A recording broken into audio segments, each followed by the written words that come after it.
Computer TV laptop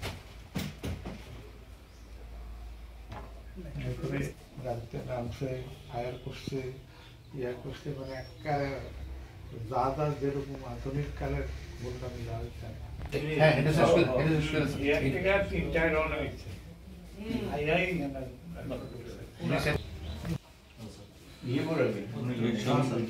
এইগুলি sir এই ornament sir খুলে খুলে লেগেছে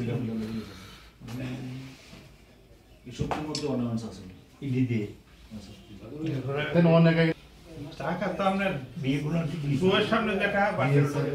আমার বউ কইতাছে নিস না বাবা এটা নিস না নিস না নিস না টাকাটা দিয়া জানিস না আমি কাজ বুঝতে আমার ছেলে বাড়ি দিছে যায় আমি স্যার ছবি তুলে রাখছি এসছি এই করইমোড়া গত 17 তারিখে আমাদের একটা কর্মসূচি ছিল পার্টি অফিসে।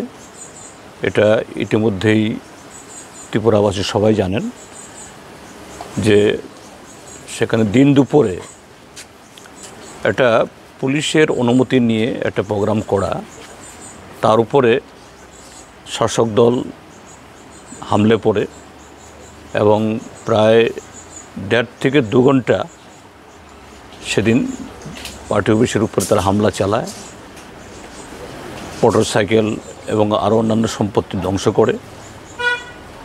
সেখানে আমাদের লোকজন একটু বেশি ছিল বলে সেদিন পার্টি অফিসের ভেতরে ঢুকতে পারেনি, কিন্তু বাইরে থেকে যতটুকু ক্ষতি করা যায় সেদিন করেছে।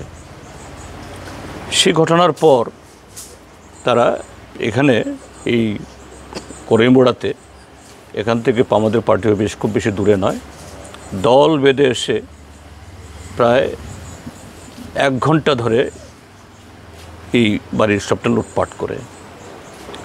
এই পরিবারে একটা ছেলের বিয়ের সমস্ত আয়োজন চলছিল, তো স্বাভাবিকভাবে যে কোনো মধ্যবিত্ত পরিবারে যদি ছেলে বা মেয়ের বিয়ে হয় আমাদের সমাজে, সেখানে তারা নানা ধরনের আয়োজন করে, স্বর্ণালঙ্কার থেকে শুরু করে টাকা পয়সা কাপড় চোপড় অন্যান্য।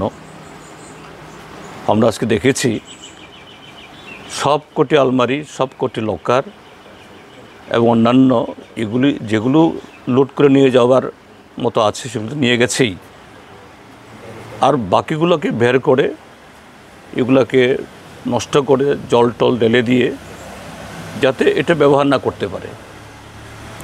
এখানেই শেষ না, তখন বাড়িতে পুরুষ ছিল না, মহিলারা ছিলেন, তারা রান্নাঘরে এই রান্নাবান্নার কাজ করছিলেন, তাদের উপরে চড়া হয় এবং মহিলাদের উপরেও সেখানে তারা হাত তুলে। এই বাড়ির কয়েকজন অল্প বয়সী ছেলে ছিল যাদের সাথে এরা ঠিক এখনও রাজনীতিতে সচরাচর সেরকমভাবে যোগদান করা বয়সও তাদের হয়নি, হ্যাঁ, তারপরে তারা রক্ষিত হয়নি। এবং আজকে এখানে যা জানলাম এখানকার প্রতিবেশীরা বলছেন তারা যখন আসে 2 দিক থেকে রাস্তা ব্লক করে দিয়ে যাতে কোনো পথচারী না আসতে পারে, নিরাপদে নির্বিঘ্নে তারা যাতে লুটটা করতে পারে, ধ্বংসটা করতে পারে, এটা করেছে। এটা ঠিকই যে ঘণ্টা ধরে যে তাণ্ডব চালিয়েছে আমরা দেখছি। এবং শুধু তা নয় যে এই পাড়া প্রতিবেশীরা যদি এগিয়ে না আসতে পারেন আতঙ্ক তৈরি করার জন্য 5-6 রাউন্ড আগ্নেয়াস্ত্র থেকে তারা গুলিও করেছেন, মানুষ দেখেছেনও। তো এই হলো ত্রিপুরাজ্য আজকে বিকশিত ভারত, এবং সেই বিকশিত ভারতের মধ্যে ত্রিপুরা যে আরও কত এগিয়ে বিকশিত হচ্ছে তার চিত্র।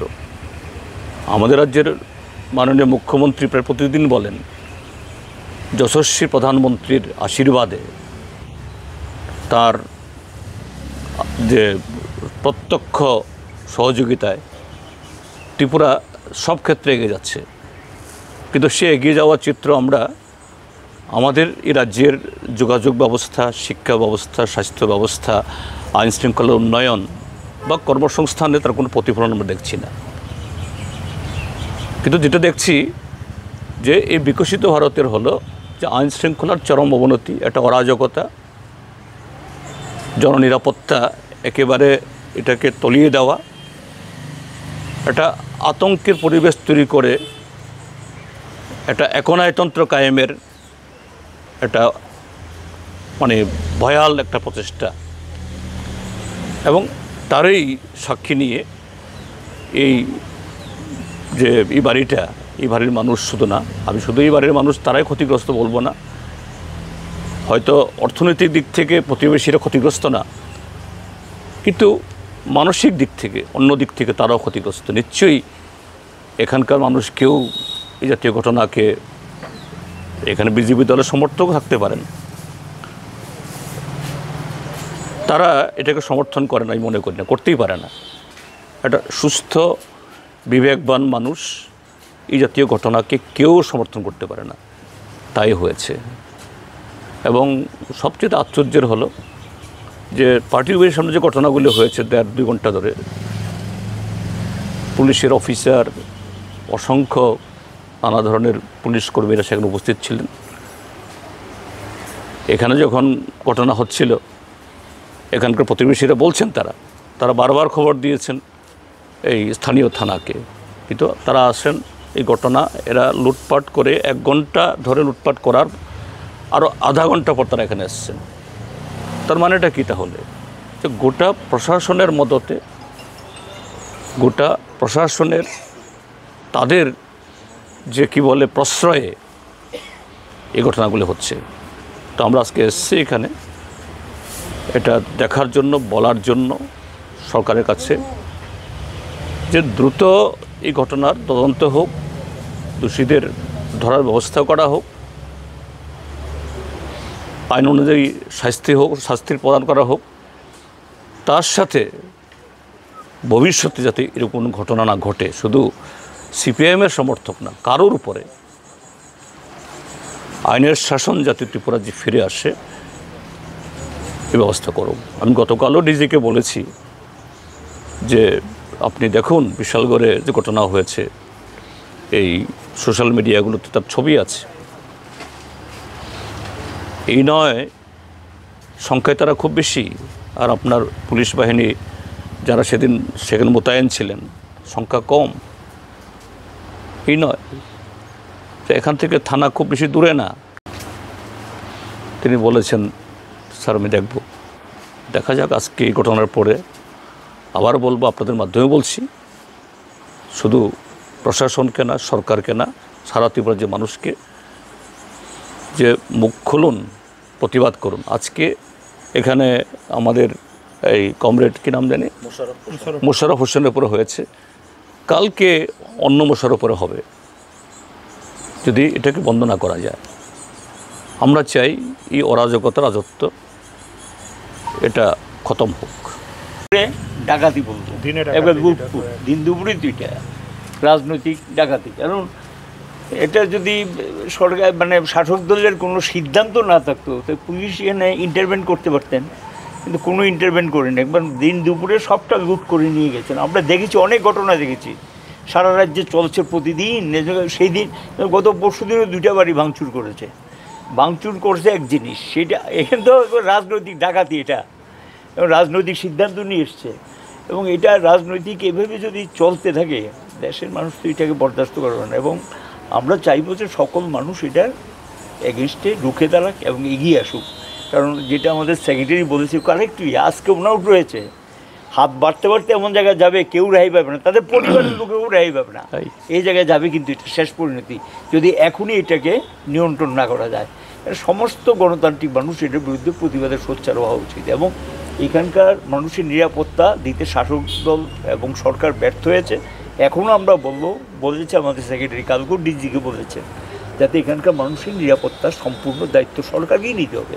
এটা সরকারের দায়িত্ব, ওরা ক্ষমতায় এসছে, কেন তারা দায়িত্ব পালন করবে না?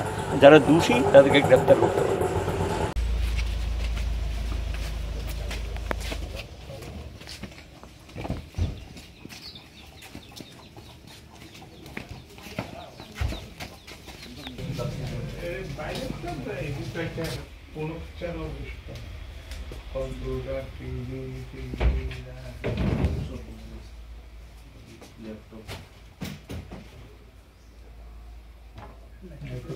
রাত্রে নামছে, ফায়ার করছে, ইয়া করছে মানে একবারে যা যা যেরকম আধুনিক কালের গুন্ডামি যা হয়েছে হ্যাঁ এটা শেষ করে